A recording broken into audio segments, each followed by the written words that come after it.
내년 6월 1일에 치러질 지방선거가 정확히 1년 남았습니다. 내년 3월엔 대통령 선거가 먼저 진행되는데요. 수성이냐 수복이냐 충북의 최대 관심사와 변수 그리고 전망을 오늘부터 차례로 살펴보겠습니다. 먼저 충북의 역대 선거 성적표와 전체 구도를 천춘환 기자가 보도합니다. 최근 세 차례 지방선거에서 충북은 집권 여당의 강세가 두드러졌습니다. 2010년 이명박 정부 당시에는 여당과 같은 보수 진영으로 분류되는 정당 후보가 우위였습니다. 2014년에도 보수 정권을 재창출한 당시 새누리당이 단체장 선거에서도 집권당의 위력을 과시했습니다. 2018년 제7회 지방선거에서는 정권을 되찾아온 더불어민주당이 단체장 선거에서도 판세를 뒤집어 승리했습니다.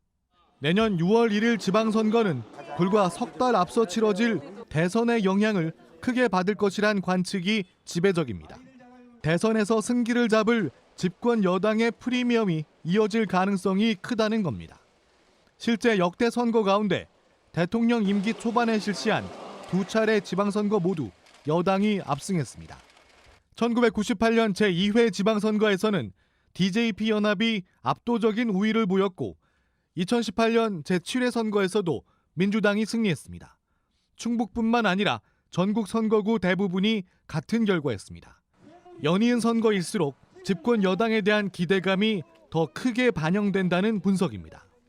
예산 확보에 유리하고 또 지역 개발에 유리하다는 그러한 인식이 바탕에 깔려 있기 때문입니다. 이러한 영향 때문에 후보에 대한 평가가 많이 생략되는 그런 부분이 있습니다. 한편 내년 지방선거 가운데 지사선거전은 충북 최고의 승부처로 꼽히고 있습니다. 이시종 지사의 3선 연임 제안으로 무주공산이 된 자리에는 중량감 있는 후보군이 거론되고 있습니다.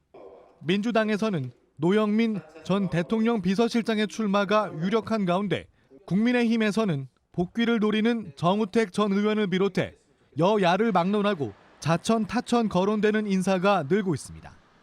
현직 국회의원이나 단체장의 출마도 배제하지 못해 누가 공천장을 주냐에 따라 연쇄 이동이 이뤄질 수도 있습니다.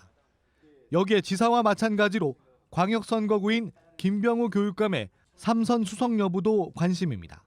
선거가 다가오면서 보수 진영 교육계 인사들도 진보 성향인 김 교육감의 대항마로서 활동 영역을 넓히는 가운데 내년 선거의 주요 관전 포인트로 꼽히고 있습니다.